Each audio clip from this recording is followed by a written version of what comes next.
À son ouverture il y a 6 ans, ses concepteurs l'avaient voulu comme un bar à vin.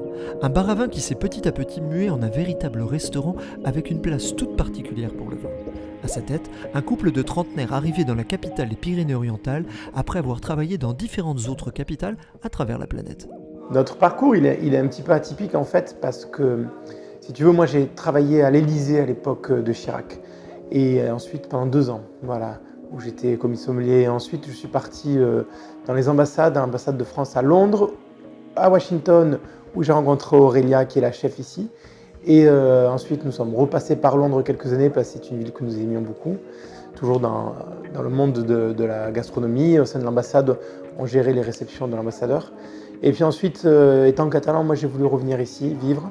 Et voilà, on a monté Via Delvi avec Aurélia. Pour la répartition des fonctions, Aurélia est la chef et Romain le sommelier.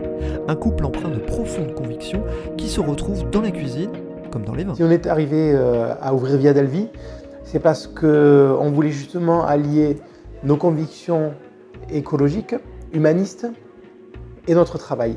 Et on est arrivé avec ça en défendant des vins nature et de la nourriture bio. On est vraiment dans la cuisine de marché qui respecte la saisonnalité. Ici, ce sont des vins, ce qu'on appelle des vins nature ou naturels.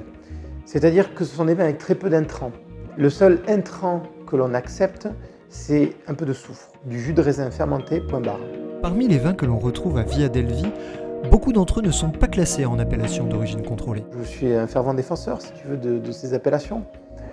Après, j'aimerais que du côté de l'INAO, on regarde un petit peu ce qui se passe, parce qu'il y a plein de jeunes vignerons qui refusent l'appellation pour des raisons, je pense, qui sont regrettables. C'est-à-dire que l'ajout d'un cépage, parfois même d'un cépage autochtone, dans une cuvée, on va faire sauter l'appellation. Ne recale pas quelqu'un parce que la couleur de son vin, par exemple un vin comme ceci, tu vois, pourrait ne pas avoir l'appellation parce que sa couleur n'est pas assez sombre. Je trouve ça assez dommage. Si jamais on veut faire perdurer un petit peu ce système d'appellation qui pourrait avoir du sens, il faudrait qu'à l'INAO, on apprenne ça d'un point de vue un peu plus moderne. Lorsqu'il s'agit d'évoquer les vins du Roussillon en compagnie de Romain, le terroir des Aspres tient une place particulière. Alors personnellement, moi je suis un peu touché parce que je suis un enfant des Aspres, si tu veux, toute la famille du côté de ma mère est de Poyestre. Donc j'ai grandi et passé mes week-ends justement dans ces vignobles, dans ces champs de roseaux, dans ces rivières, dans ces garrigues.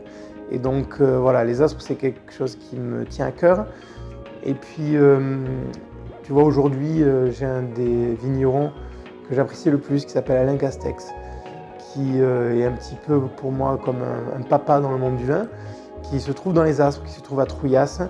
Et on travaille depuis le début de Via Delvi avec ces vins.